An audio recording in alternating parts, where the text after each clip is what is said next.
Our second speaker today is the other half of the diameter of the Andersons. Our second speaker today is Angi Anderson, giving a speech entitled Happiness. Happiness, Angi Anderson.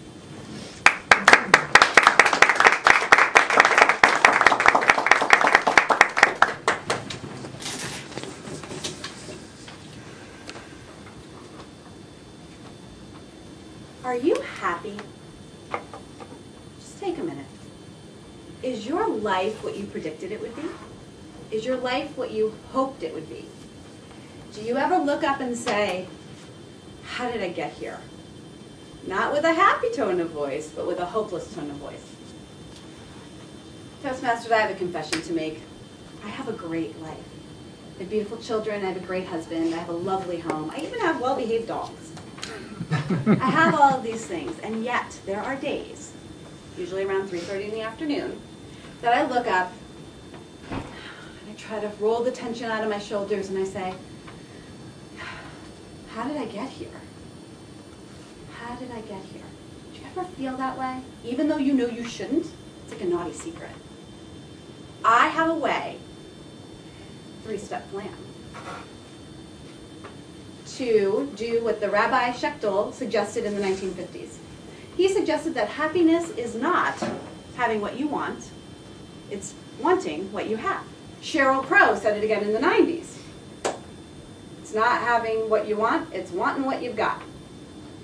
Ladies and gentlemen, we are not going to acquire, I'm not going to encourage you to spend your tax rebates. Instead, I'm going to encourage you to control the actions of the only person you can control, to control the thoughts of the only person you can control, to change and reframe your point of view about your life. Why am I an expert on this matter? I do it every day. Every single day I face a pile of dishes in my sink and I think, really? I went to college. I have a master's degree. And at 7:30 at night, after working all day, this is what I'm left with. 3-step program. We are going to reframe, we are going to put ourselves in other people's shoes, and we are going to say thank you. Because that's what every mom wants everyone to do. The first step, you're going to reframe your thoughts. So, for me, the thought that's most self-destructive in my head is this it? Again, laundry, children, dishes, the minutiae of life, the odious tasks that we must each overcome to live a happy, productive, and nice life. Is this it? Is this it? Is this it? Is this it? Is this 3-year-old really screaming at me? Is this it? This is it? This is my life. This was my divine purpose. Okay, that's very self-destructive, and you can see how I sink into that pit of despair. You're going to lift yourselves up. You're going to lift yourselves up by not saying, is this it? Because that's a very destructive question. You're going to say, this is something important. As you're packing a lunch, this is something important for my son because he'll be eating. Also important for me as a mom because I don't look neglectful. Doing the dishes, this is important for my family so that we have dishes to eat off of. It's also important for me so that when I wake up tomorrow morning, they're not still here. Doing laundry, this is important because I need clean underwear. That might be the easiest one of all to reframe. So reframe your thoughts. Instead of saying, is this it? Think, this is something. This is something important to someone. Step 2, put yourself in someone else's shoes. Now, I'm not going to go into Schadenfreude here. Schadenfreude where you feel better because someone else's life is worse. I read Us Weekly and People Magazine. I know having more money and fame does not solve your problems. In fact, it creates some. We're going to go the other way. When I am dragging my children out of a store by their ears because they have been so naughty inside that we can't even finish our shopping, I'm not feeling like a loving, grateful mother. I look at them and I see 2 little brats, quite frankly, who don't listen and annoy me. But there is always, it never fails, a person we don't know watching us walk out of the store who smiles at me and who says, aren't they cute? And aren't they funny? And aren't they smart? And oh my, they're such big boys.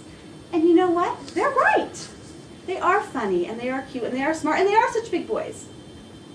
They're also annoying brats at times, but if I can take that giant step back, that step back from being too close to the problem, I can appreciate them for being funny and cute and smart. And I can also take that moment to appreciate the moment. People keep telling me it's going by quickly. Before you know it, they won't want you anymore. You'll be their taxi driver and they won't need you to kiss their knees and make their food. They'll just be their wallet and their taxi. I know those days are coming, and to be honest, I don't fear them. I think it'll be a change and I think we'll be fine.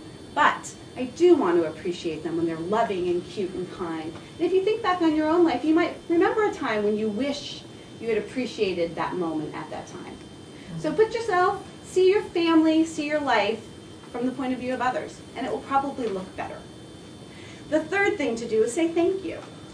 How many times does someone do something nice for you, and you're in a bad mood, so you just take it as you're right?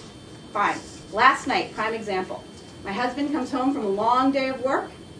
I've got dinner half started, but I need to get rid of the cupcakes from my son's birthday party, because otherwise I'm going to eat them all. So I'm running over to the neighbor's house to deliver them, and I say, start the meat. He just needed to fry up some ground turkey. And I come home and the house smells funny.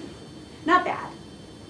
Just not like Mexican food, more like Asian food. What did you do? I used sesame seed oil. Why?